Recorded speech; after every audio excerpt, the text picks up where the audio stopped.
Hello, എത്ര പേർക്ക് ഇതിൻ്റെ പേരറിയാം?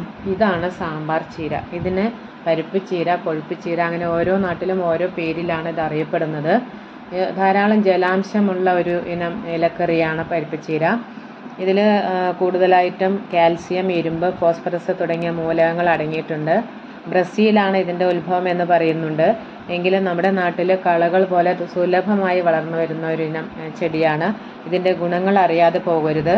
ഇതിൻ്റെ ഇലയും തണ്ടുമാണ് ഉപയോഗിക്കാറുള്ളത്. പൂവ് കറി വയ്ക്കാൻ ഉപയോഗിക്കില്ല. തോരൻ ഉണ്ടാക്കാം. അതേപോലെ പരിപ്പ് കറിയായിട്ടും ഉണ്ടാക്കാം. രക്തത്തിലെ രക്തക്കുറവ് പരിഹരിക്കാൻ ഇത് നല്ലതാണ്. അതേപോലെ ഹീമോഗ്ലോബിൻ്റെ അളവ് കൂട്ടാനും സഹായിക്കുന്നു. വിറ്റാമിൻ എ ധാരാളം ഉള്ളതുകൊണ്ട് കണ്ണിൻ്റെ ആരോഗ്യത്തിന് നല്ലതാണ്. ശരീരഭാരം കുറയ്ക്കാൻ ആഗ്രഹിക്കുന്നവർക്ക് അവരുടെ ഭക്ഷണത്തിൽ ഇത് ഉൾപ്പെടുത്താം. ഇതിപ്പോൾ ഞാനിവിടെ അരിഞ്ഞു വെച്ചിട്ടുണ്ട്. അതിലേക്ക് സവോളയും തക്കാളിയും എല്ലാം കൂടെ ഒന്ന് ഇട്ട് വഴറ്റിയിട്ട്, കടുക് പൊട്ടിച്ച് വഴറ്റിയിട്ട് ഇത് അടച്ചു വെച്ച് വേവിക്കരുത്. കുറച്ച് മഞ്ഞൾപ്പൊടി ചേർക്കാം. എല്ലാ ഇലക്കറിയിലും മഞ്ഞൾപ്പൊടി ചേർക്കുന്നത് നല്ലതല്ലേ.